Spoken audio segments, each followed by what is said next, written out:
Hello, hello. We are on another edition of Build a Book to Build Your Business, or write a book for your passion and make some money with it. My name is Sigrid de Cast from Sticky Big Marketing, and with me today I have a beautiful, young, passionate storyteller author, Kate Kelsen. Welcome, Kate. Thank you, Sigrid. Great. Nice to be here. So let me introduce Kate for you. Kate is the author of 5 books so far, and they are all available to purchase on katekelsen.com website. Now I'll put that link below later on so you get the proper URL for that to go and have a look at her fantastic books. Kate has received recognition from writing awards and competitions right around Australia, including the Hunter Writers Centre, where they've consecutively selected Kate's entries to the Grieve Writing Competition 2 years in a row. How fantastic is that? That was mind-blowing. I couldn't believe it. Right. And that is the boost, isn't it? That writers really can work with to get that motivation and keep going. Now, one of those entries was also chosen for the Writers Centre Award. And Kate, you've also been a finalist in the Reader's Digest 100-word short story competition. Welcome to you here. I'm really Thank you. to finding out more around what you have done there, where that passion lies, where that's come from, and a couple of tips around writing storytelling, which is really more fiction to some extent, or stories. It's not the business writing that I have worked with, along with a lot of writers. So it'll be great to hear your angle on writing. Yes, excited to share it. Wonderful, Kate. So my very first question is, how did your passion for writing come about? You'll have to tell us a bit about that background there. Where did that come from? Well, as far back as I can remember in my life, it's I've had a passion for storytelling in some format or another, like from toddler years, pretty much. Wow. 2 years old. You know, this is stories that my mother especially has told me of. No, it's a bit of I'd sit at the kitchen table. Yeah. Great. Yeah. So sitting at the table, drawing, stick figures, but it was always sort of not unrelated, random, drawings and sketches. They always sort of formulated what I would think would be more like a cartoon, like in the newspaper, a cartoon sort of strip. That always had some sort of flow and story to it. And then sort of as I started school and sort of went through primary and high school, the storytelling graduated from, started to include a little bit of text and below the pictures that I was drawing. And then eventually sort of towards the end of high school, I started to drop the illustrations altogether. To the disappointment of my mum, because she loved my little illustrations, but that's when I really started to embrace the sort of the adult, I guess, format of manuscripts and writing. That's when I really started to write proper full-length novels and short stories and that sort of thing, and that's where I am now. So it's been a passion that's been with me since before I can consciously remember. So and it's great. evolved. Might be something. So something could even be passed down from in the family. Who knows? If you were to dig deeper, we find out so many things are kind of true, aren't they? But your mom obviously encouraged that, which is great. Oh, she was my rock throughout the entire process from those early times. She was encouraging me, and that was so important for me to. It was so clear to me that there was this passion for storytelling throughout my whole life, but obviously going through school and growing up, becoming an adult, more and more distractions and more life influences sort of come into your life and try and pull you in all different directions, and oh, you should do this for a career, and you should do this, and you should be focusing on this, shouldn't be focusing so much on this. But to sort of have just even have just that one person that I could really rely on through those real formative years, especially my teenage years, to just say, just keep going, just keep trying, this is what you love, this is your life purpose, and despite everything, just keep going with it. And it's that determination has just stuck with me through a lot of life twists and turns. So that's really good when very thankful. When you can have this drive behind yourself in life, because it can be that guiding force. And when people don't have that, or they don't hear or feel that driving force, then they can get lost. So it sounds like you certainly had that behind you, which is wonderful.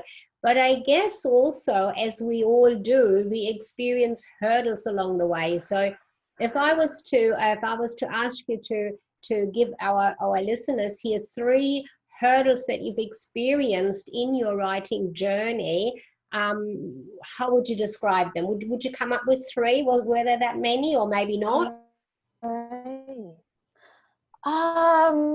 Well, probably like I mentioned before, just the influences of other people, like a lot of pressure to sort of conform, I guess, to traditional paths of study and career and all that sort of thing.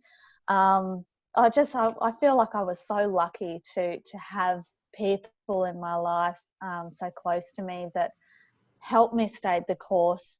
And I only really feel like now in my life, I'm 30 now, that I'm getting a balance of having one foot in the real world and one foot in the real world, but also keeping a real connection with my creativity. So I guess I could say finding someone. I mean, it's all part of creating your tribe as well, and you just need someone out there to provide that encouragement for you and that support. And that's sort of like the formative years. I'm pretty confident with that now.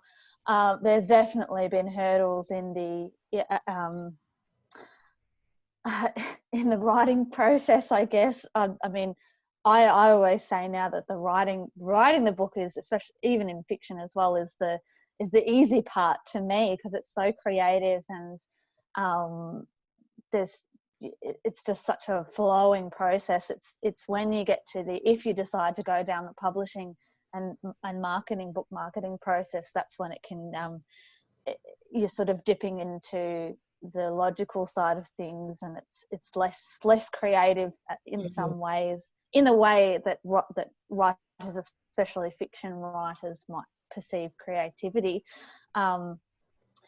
But and that's why I feel like for me it's really important throughout that book promotion and marketing process is to stay in touch with the creative process as well, and always sort of have a story that you're writing at the same time. So once you're done, you've had a day of book marketing and promo, and you're over it, you're sick of it, or editing even, you can sort of refill the tank with that creative, just that pure creative flow.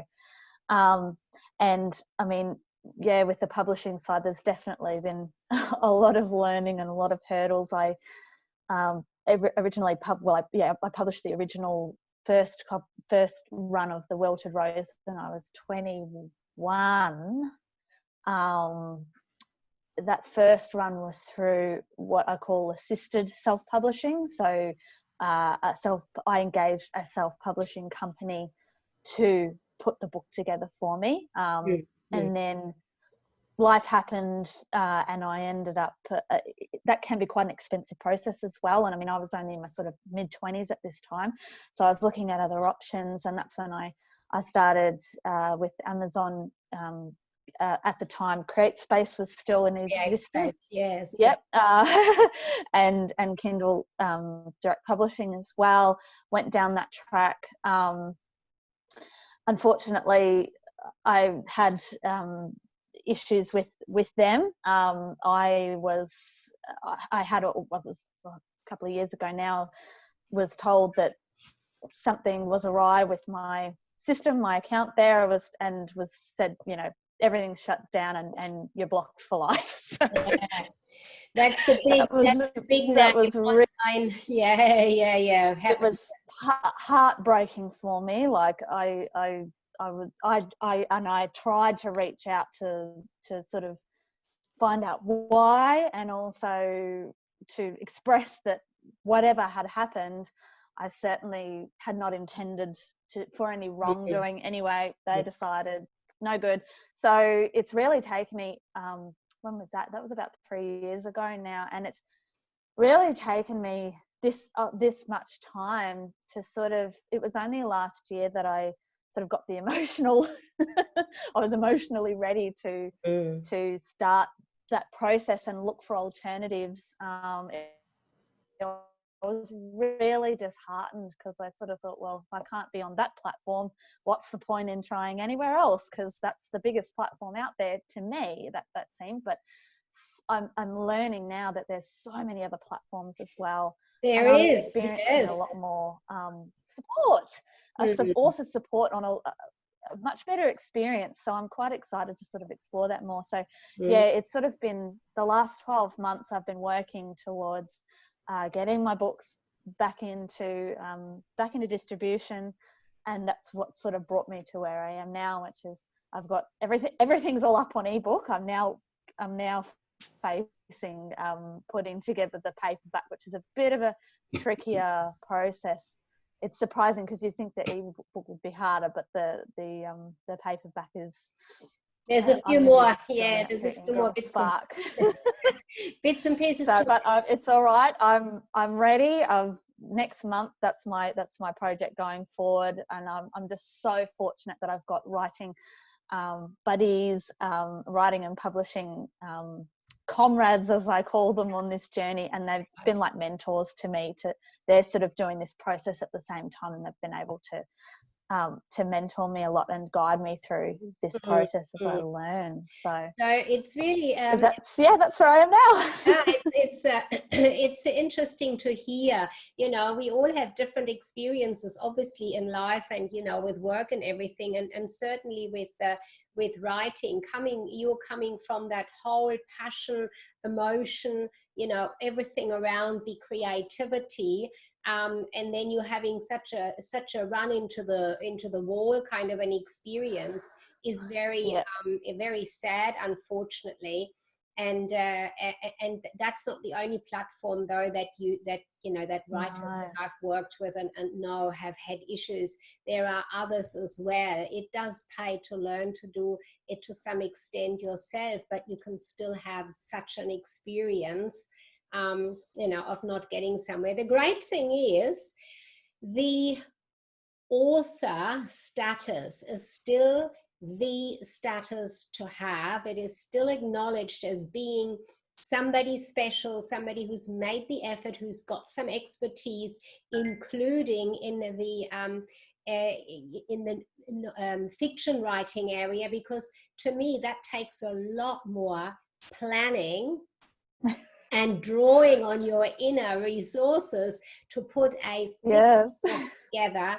When I talk about a business book, then I have a very clear path. It's straightforward. I know exactly where we're going to start with the author and where we're going to end, all the the pit stops in between, and I also know what the outcome for them is going to be in terms of a return for them. That's very different with fiction writing. Oh, yes. Very different. Yes. Yeah. I mean, with fiction too, your characters create a life of their own. You sort of create them, and then they sort of go, oh, well, I'm cool. I'm just going to go do my own thing now. And it's quite a surprising, that's quite a surprising experience. It's wonderful. It's beautiful. I mean, I don't have children, but I imagine it's similar in some ways is sort of watching a person come to life and create their own identity. Sometimes it's quite like, okay, well, this is what I wasn't planning this, and I don't know how this is quite going to work with the plot, but yeah, it's all part of the experience, and it's quite amazing. Yeah, quite amazing. Yeah.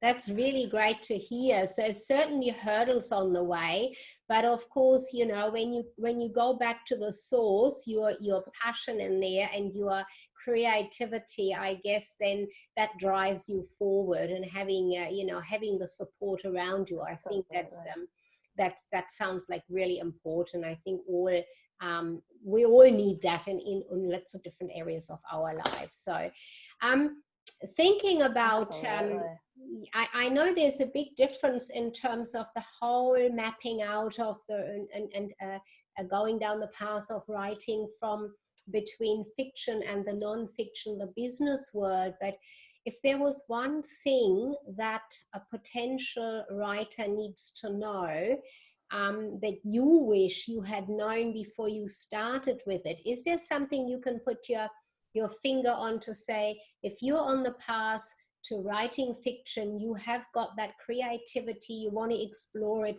what's the one thing that they really need to take on their journey that you didn't know, maybe that you've discovered, that would be a great tip or a great source for them to move forward with into the fiction writing? So does something come to mind? Wow. Yeah, I think well, in the initial stages, if you're really just beginner, or you've sort of started a few stories and feeling a bit stuck, or just in the process, whether it's a positive or negative experience, I think it's just so important in those first stages to just put everything down on paper. If you're starting a story, whether it's the first or whether it's just a brand new project, I always say just put everything down on paper, like plan it out, do a big messy brain map. If you're like me and you sort of go into the critical side of thinking, you can sort of start to edit and critique in that really early stage. But I think just putting everything out there, it doesn't have to be good, it doesn't have to be perfect or structured or anything. Like, one of my favorite quotes is, well, I just say, just get it down on paper, but one of my favorite quotes is, I think, who's the author? Jane Smiley. She wrote a quote that says, your first draft is perfect just because it exists, something along those lines. So get it down on paper. Worry about the editing, whether the story works at all. Just don't even think about that. Just get it down on paper, and that's what the second and third drafts are for, is to start to refine the idea and all that sort of thing. But Go on. Sorry, go on. Yeah. Sorry. Yeah. No, and I was just going to say that if you go ahead and you do decide that you're going to publish and promote, I really encourage people to just stay, keep that creativity alive and stay true to that, because especially in times like now, I've found that staying just true to that passion for storytelling, whether anybody ever sees it or not, whether you ever publish or not, stay true to that passion, because it just fills you with so much. It's something to hold on to, isn't it? Don't get so carried away with all the other things that supposedly you're meant to be doing as a writer, as an author. Just stay really true to that. Stay with that. That sounds good. Now, when I hear that, just put everything out there, I'm sort of envisaging for myself, I work a lot with different whiteboards. I've got whiteboards everywhere, so I just whiteboard it, map it out somewhere, and then kind of bring the bits together down the track. I could imagine, though, Kate, that would take a lot more time. So the program for business writing that I have, 6 weeks and your book is published, I can guarantee that your process being creative would take whatever time it takes, wouldn't it? I think so. I mean, I can't speak to, it's a very individual process, I think.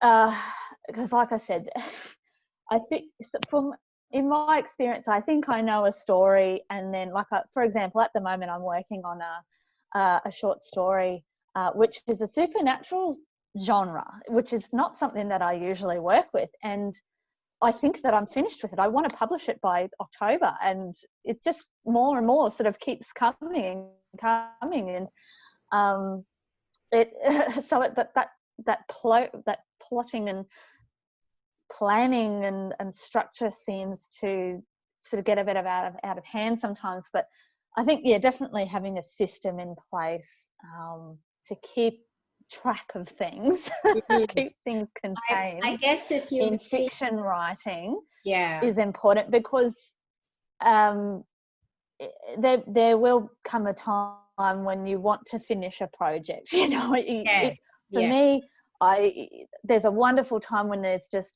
so much creation and all these ideas coming. It's absolutely wonderful.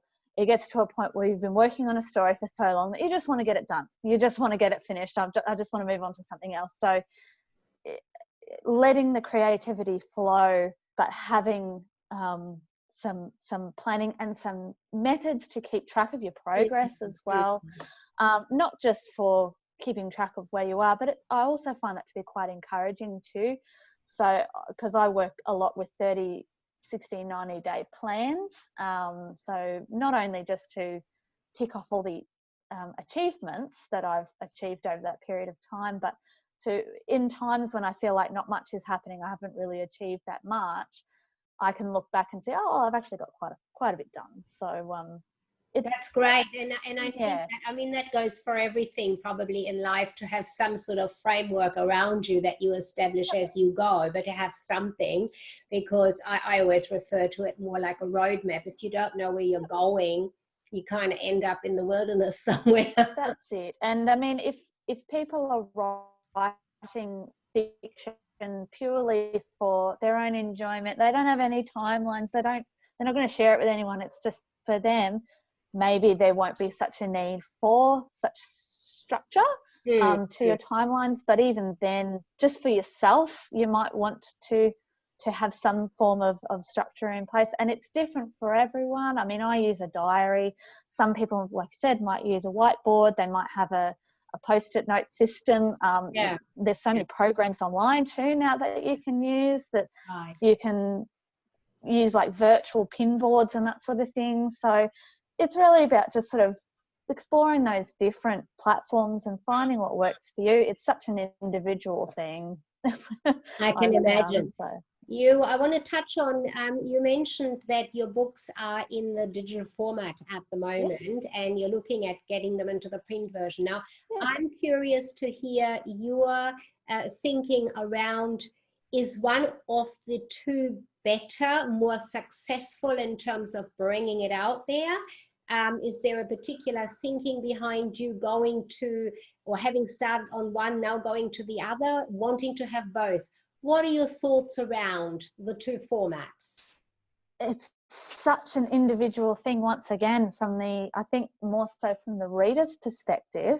Mm-hmm.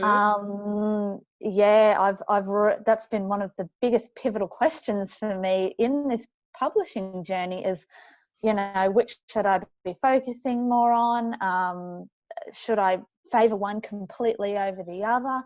I've really found in my own readers that they prefer to have both options at the moment. I think that we're really at a time where people love the advent of ebooks. There's definitely the market for that. But there's also a group of people that love to hold a book in their hands, and they're old school, and they just love to have them, and they love it. As an author, I think I love having my paperback that I can sign and things for people too. So that's my experience. I think it comes down to having both. It only opens up more opportunity for readers to match up, because you can better match their preferences. But it's funny because I was sort of a little bit heartbroken at one point, thinking, oh, everyone's going digital and no one wants my print books anymore. But at the moment, I'm really feeling like it's sort of done a bit of a a 360. It's Come around. and people are sort of really coming back to that. Loving the print. It's just having both available. I think it's good. Now, from a marketing perspective, it is great because you're touching the different audiences. You know, the ones that prefer that, the others that prefer that, and of course, you've got that third component now, the audio book as well. Yes, haven't even gone anywhere near that yet, but it's there. It'll happen. Well, I'm sure. And I mean, the great thing is all of this is available. It's open and available for the author, like you know, you can go in there, explore how to do it, and you can take control and do it yourself. I think that is a huge advantage of our times. When I think back, you know, times gone by where the actual publishing house had their control over all of these components, I think it made it much more difficult to get exciting new directions and stories out there. Absolutely. You know, you have that opportunity to follow your creativity, your direction that comes from within, and you can decide in which format you're putting it out there. Ultimately, probably in all of them, but you can take your time with it. There's no pressure from some force behind you telling you got to have this book done by then. Deadlines. Yes, it's really amazing, and I think that's really come home for me in sort of the last 12 months, and especially with my writing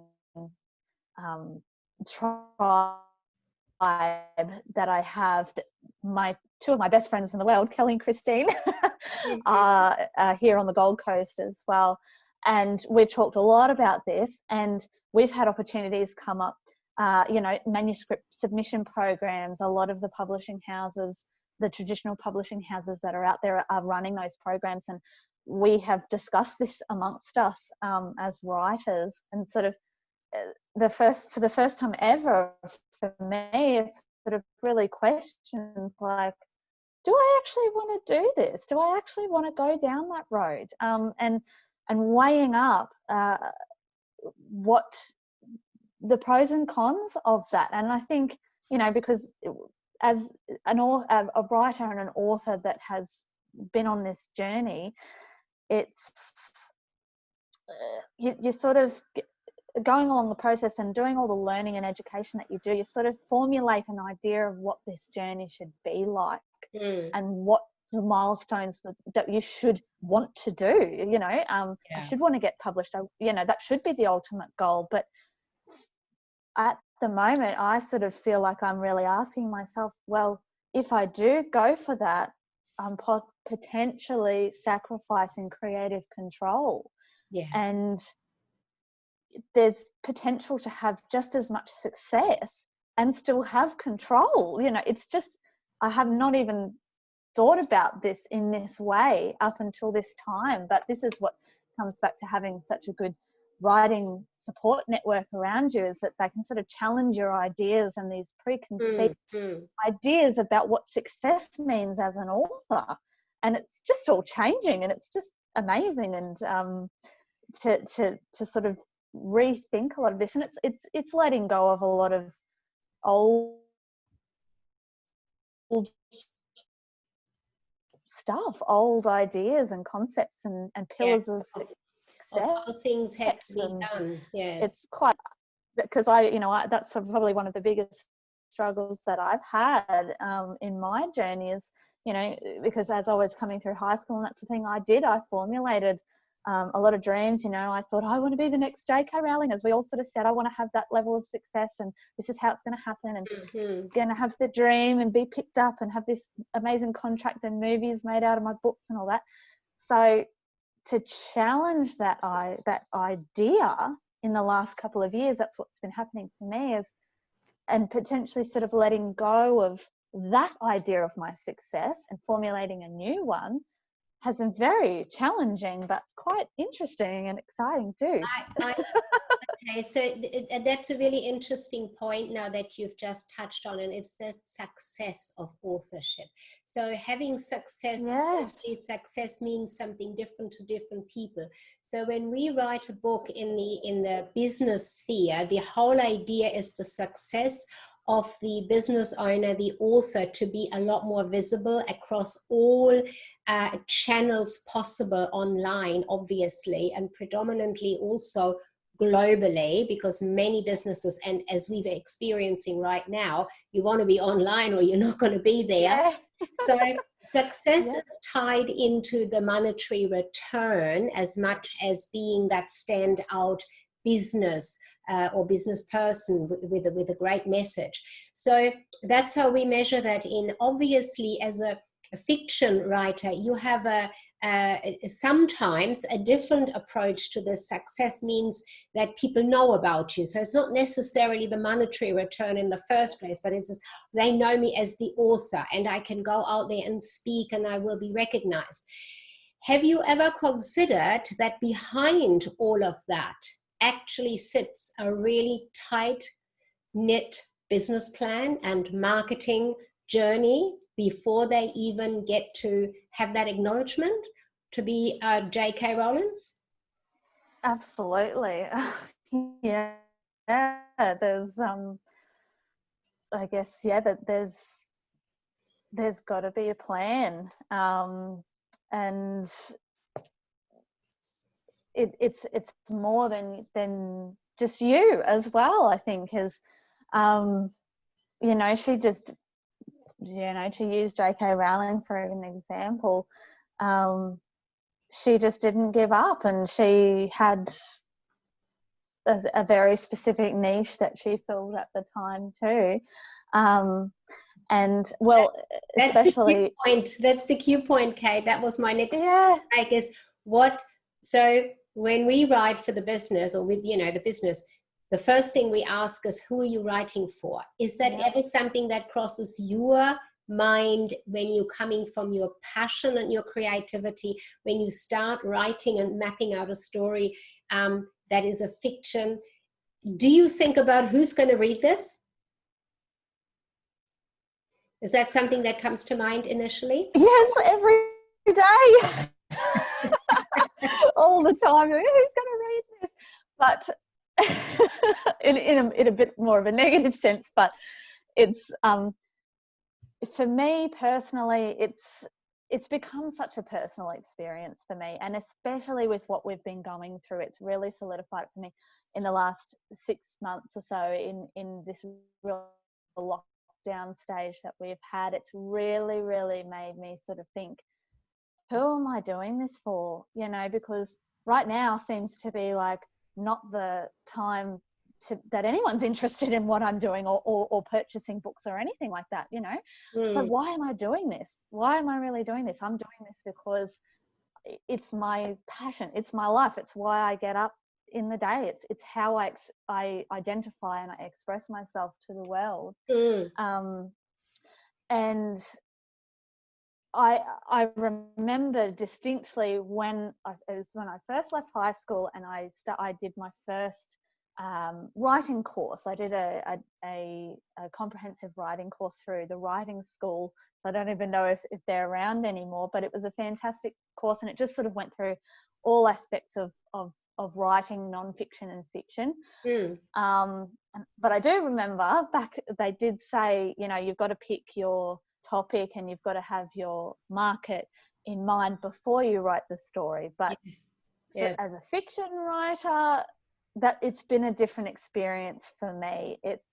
I have these stories, I don't know where they come from. I have these ideas and I put them out there, and if people like them, that's great. So it's sort of it's something that it's like a muse, I guess, and the ideas sort of just come and I just put them out there. So for me, it's the complete opposite. I don't sit down really and think, who's going to buy this manuscript, who's going to buy this book. It's really a process of, this is the story that's here in my imagination right now, and once I get to the process where I'm going to publish and bookmark it, then that's when I start to think about audiences and target markets and So that sort of thing. if I was to put it to you, this question, as such a coming from inwards creative writer that you are, would you ever take, I'm not talking about your buddies now, but would you take advice or direction from the business world in terms of this, and this, needs to be in place, and you can make an income from your books more than maybe what's happening at the moment or in the past? Would you ever consider that, or would your creativity jump in and say, no, I can't do this? I think that it would be a good thing, because that's the thing with the creatives, the fiction writers. We're so much in the creative space that I think we do need help when we get to that point of if we do decide that we want to publish and market our books. Yeah. I mean, there are the experts like yourself out there that have the specific knowledge that applies to our particular product, which is a book. But yeah, I think it's so important that we do engage with people like that, because as creatives, if we just think differently and you have this idea. Our skill set is different. Yeah. Our skill set is different. Now, and it's really important. Yeah, I think to kind of jump into it, making an income, creating an income, there has to be a real structure around it, alongside the creativity, and that's going to be that balancing around, the decision of the creator. The creative author. Now, I would like to go into the finishing round with you in this interview and ask you, give us a sense of the types of stories, the books that you're writing. What's the genre? Can we say it that, or is it more like different each time? So give us a sense of that. So you've got 5 books. Are they all much the same? Each one very different, and then we'll hear what comes from you there, that creative writing. Yeah, sure. Well, the common theme that I'm seeing that has come through the books that I've published so far, so The Wilted Rose is a creative non-fiction historical novel, so it's based on a true story, but it's written in the narrative of a fiction story. Mm-hmm. So it doesn't read, I did this, I did that. It reads as a fiction story, but it's based on a true story. And then the Paid to Dance series, it's very much the same. So the first book in that series is purely non-fiction. It's a collection of stories. And then the 2 other books in that series are creative non-fiction. So they're based on a true story, written in the narrative of a fiction story.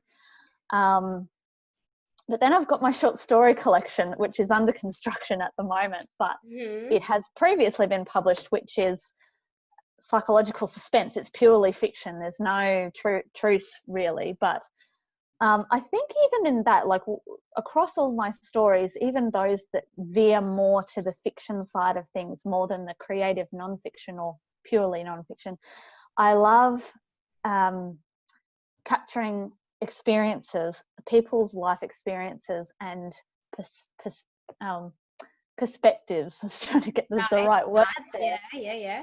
That seems to be the running theme through all of my writing and I like to explore all perceptions, not just the good characters. I like to explore the baddies as well, and just to give the reader these perspectives and to sort of make up their mind as to, that's my purpose, especially with the creative non-fiction and the non-fiction, is to, I've got no bias as to the subject matter of the story. I just want to put the story in front of the people, the readers, and they can make up their own minds as to how they feel about that. So it's a real, I've been told it's sort of like a journalistic style of writing, is that it's capturing perspectives and moments, events in these characters' lives, and presenting them to the reader for them to sort of, an interesting experience. And that sounds interesting, and we need to send the viewers to where they can have a look at this and purchase it, and that's going to be on your website at this point in time. Kate Kelsen, that's with an EN, and I will put the link below this video so you can find them. Have a good look there and explore what Kate has written. Very interesting. I love that creativity behind you, that that you're able to channel out and bring into authorship so that others can experience that. Thank you for your time and sharing your journey, your ideas, and some of your tips on there. That's been great, Kate. And we look forward to seeing your name much more around out there online for sure. Thank you so much for the opportunity. It's been wonderful. You're welcome.